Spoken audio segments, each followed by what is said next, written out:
Finally tonight, they live in New York, but they eat in New Jersey.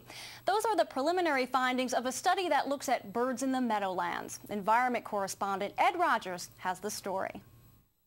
In mid-June, the New York City and New Jersey Audubon Societies began a study to see where different species of egrets and herons nesting in the New York Harbor area feed. Researchers banded 17 of the birds with transmitters to track them. Some 50 volunteers traveled into the marshes to record the specific habitat and tides associated with foraging. One of the preliminary findings shows many of the birds which nest in the East River and on New York Harbor Islands travel across the Hudson to forage at the tidal wetlands in the Meadowlands.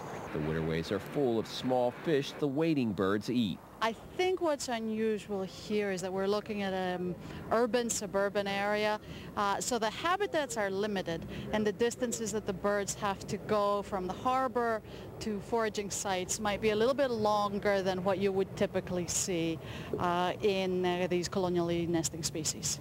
Researchers say the birds all appear to look normal and have healthy weight despite the long flight for food.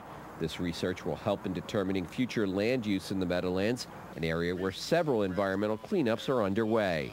As a result of this study, researchers say if they ever notice a drop in the population of egrets and herons on the New York side of the Hudson, they would search for a cause here in the Meadowlands. The study does not look at the impact of any contaminants on these species. There is information that we can feed into models to look what the impact might be of contaminants on the bird populations, but we're talking about something that's probably a few years away. The study should be completed by the end of next month. The findings should be released sometime in December.